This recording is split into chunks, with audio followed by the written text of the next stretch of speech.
Well, now that it's the year 2023, let's go ahead and talk about some of my own goals for Flesh and Blood here on the channel, as well as my own personal goals for the game and where I hope to see it go in this year.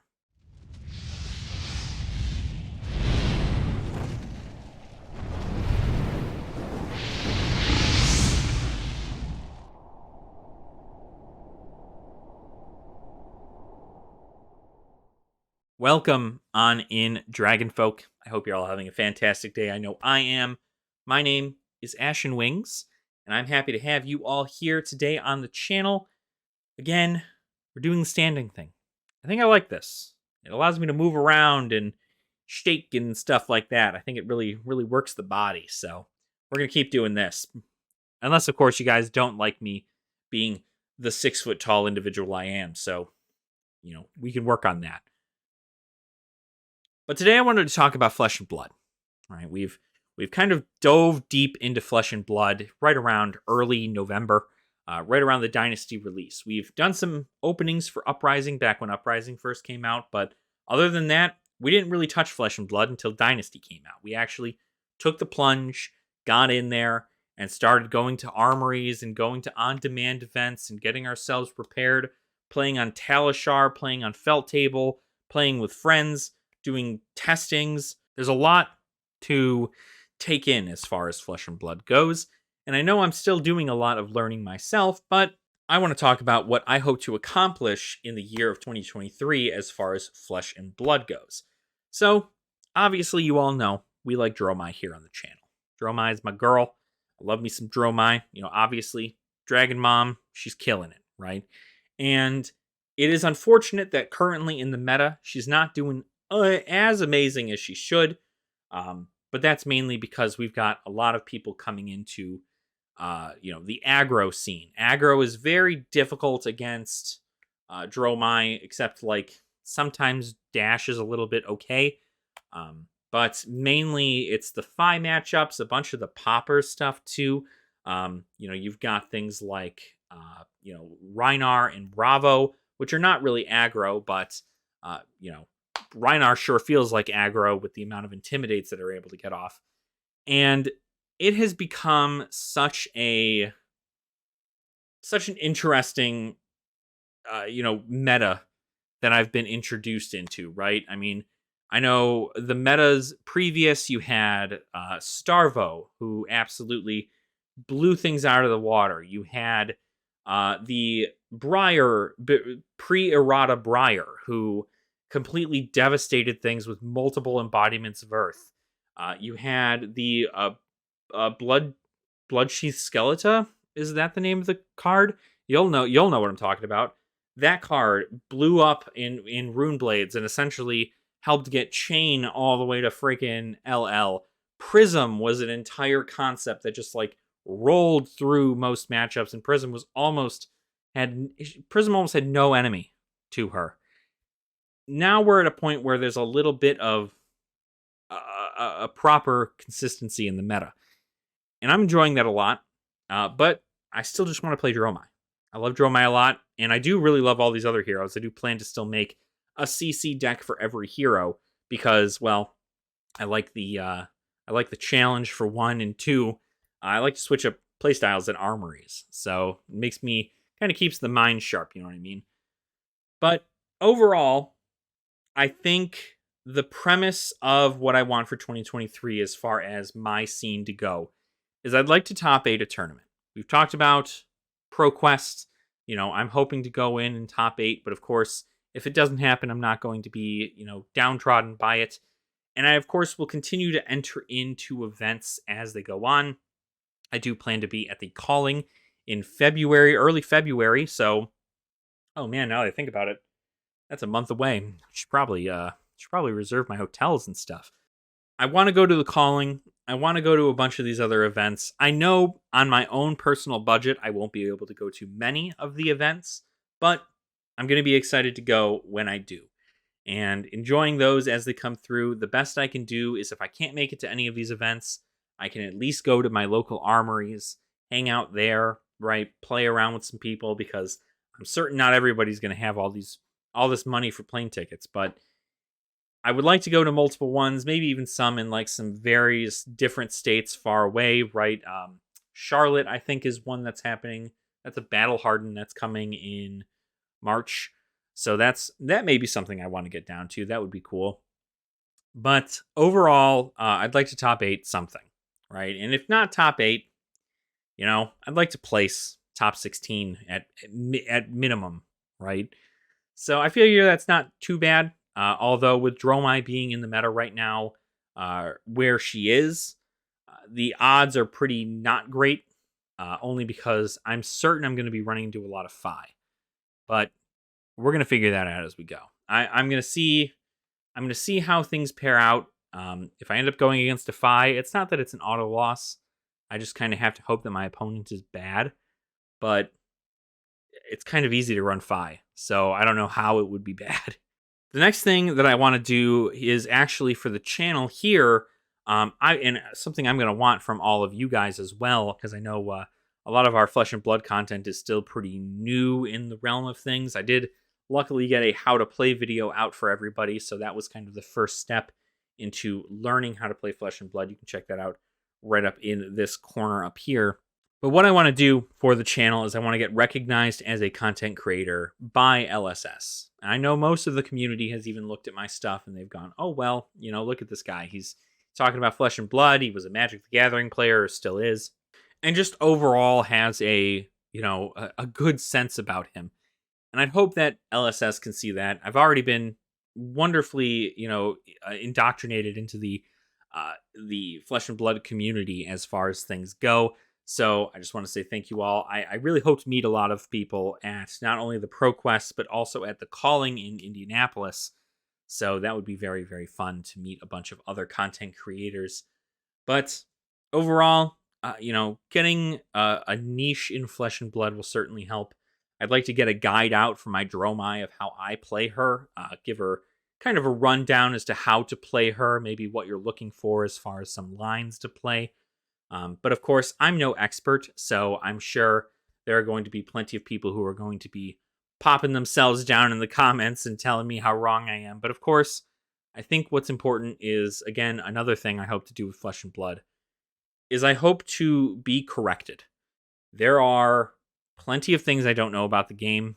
There are plenty of interesting maneuvers and mechanics and lines and stuff, and obviously the game is still evolving. So there's going to be things that I'm not going to know innately. So if I'm ever wrong on something, or for instance, maybe somebody doesn't agree with a certain thing, I don't expect everybody to agree with me, but maybe we can come together and form a solution to an issue, right? Maybe I shouldn't be running 3 Embermoth Centipi Red in my Dromai deck. Maybe I should only cut it down to 2. Maybe I shouldn't be running any, right?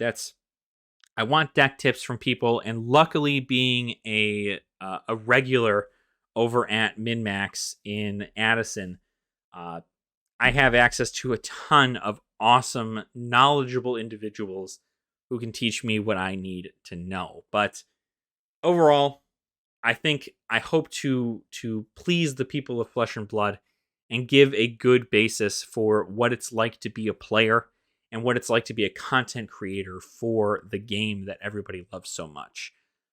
I have never felt more attached to a game personally in my life. So this has definitely been a very uplifting time in late 2022, moving on into 2023. So I'm very thankful for Flesh and Blood and for LSS. And I'm thankful for the community for being so kind and heartwarming and allowing me to kind of be bad for a good portion of the time and then properly teach me how to be better, even if it means that I get to beat them next time. Now, as far as some stuff I'd like to see from Flesh and Blood in 2023, I would say maybe a new intro format kind of way to do things. I get the understanding of the Ira deck is a pretty, functional way to teach people about attack reactions, defense reactions, attacking, defending, so on and so forth. But I feel like as the game evolves, there needs to be something to add in those different layers of thought process, right? Maybe even talking about things like pitch stacking or any other advanced stuff. And that can all come with even new starter decks for CC.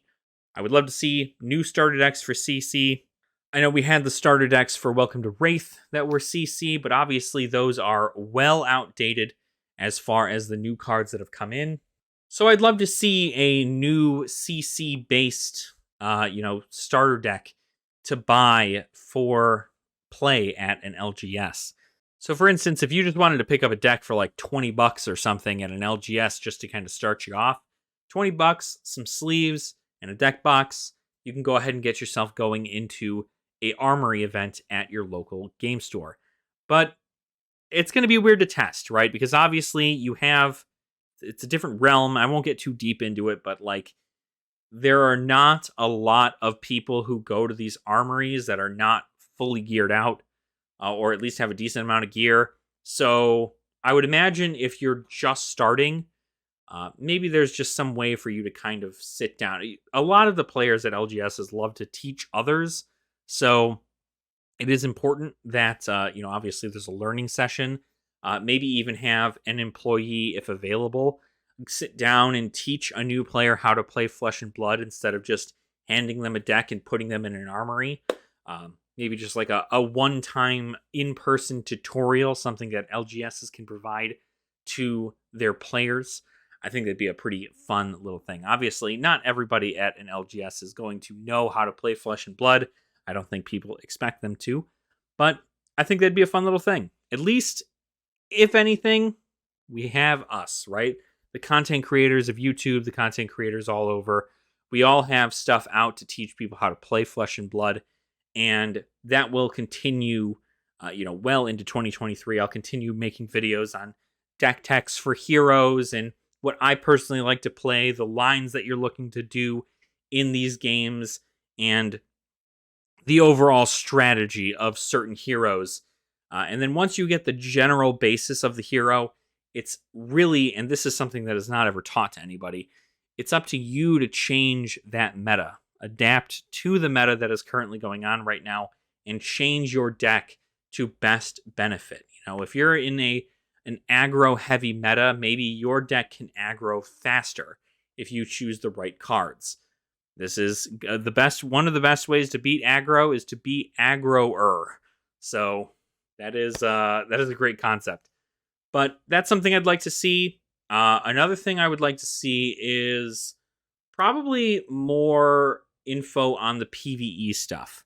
I know we've kind of talked about there's a previous podcast or article or something talking about the introduction of PvE into Flesh and Blood.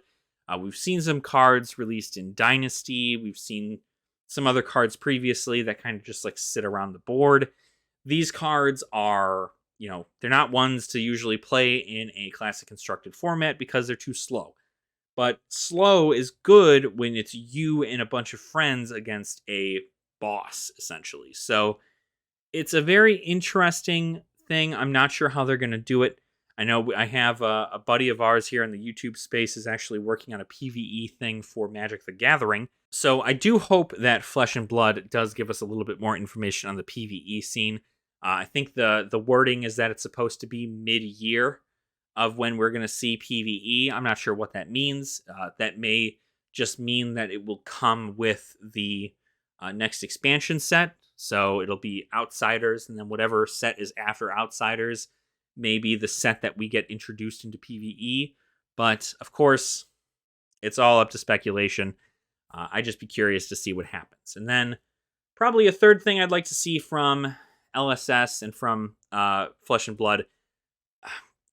I don't know. It's just one of those things. I'm probably just complaining. I'd like to see another history pack volume with a higher rate of these legendaries that are so incredibly important to heroes, right? You've got, or at least cheaper alternatives to that, right? Dromai needs a flame scale furnace. Lexi needs a new horizon. Like, these heroes need these legendaries. It is not an up for debate situation. They need them, which means that any player who enjoys that hero will have to pay money. And that's just the case of it, right? And for a game that is so heavily based into budget, as well as having a higher scaling of, expensive cards, I would like to imagine that there is a way for LSS to kind of give budget majestic options for some of this stuff, right? Maybe a flame scale furnace for Dromai, but it's only under certain other conditions, right? Or maybe it blocks for nothing. Or maybe they can only gain a resource if they played a red card on their turn, like something of that sort, that they don't have to destroy it, but that they still get some kind of benefit for like ash creation of some kind. It's just one of those things. It's not that I didn't dislike that. Obviously, I was very thankful for my community for allowing me to, somebody donated me money to get a flame scale furnace, and there are a lot of people out there who are willing to just give their legendaries to people. So while it is, of course, the Flesh and Blood community's fantastic role, people at LGSs will even allow you to borrow high cost legendary, armor pieces for armories, because everybody is aware that these cards are expensive. But I still think it's up to LSS and the Flesh and Blood communities to kind of come together and try to find out a cheaper alternative that still at least gets you pretty far into tournaments, as opposed to, if you're not running a Findel Spring Tunic, you're never going to make top 8. Not that I expect anything to be as strong as Findel Spring Tunic, and it's going to cost significantly less, but something of note that kind of makes it a little bit better. Some places, you don't need the tunic, but in most places, at high level play, you're due to see a tunic. But let me know what you think about Flesh and Blood in 2023. What are your expectations? What are maybe even some of your goals for 2023? Are you hoping to also do really well in tournaments, or maybe you're just starting to do content creation on it as well? Maybe your whole goal is just to beat me and my dragons. And to that I say, I'll see you on Talishar. Or at least, maybe even in one of these big events. So, I hope you all are having a fantastic day. Make sure to like the video, subscribe to the channel as well if you have not already, and you can also check our description for a Patreon link or even the channel membership down at the bottom of the video if you are so inclined. It is not necessary for anybody to do any of that, but I certainly appreciate it. So, thank you all so much for watching, and I will see you all very soon. Nerd out.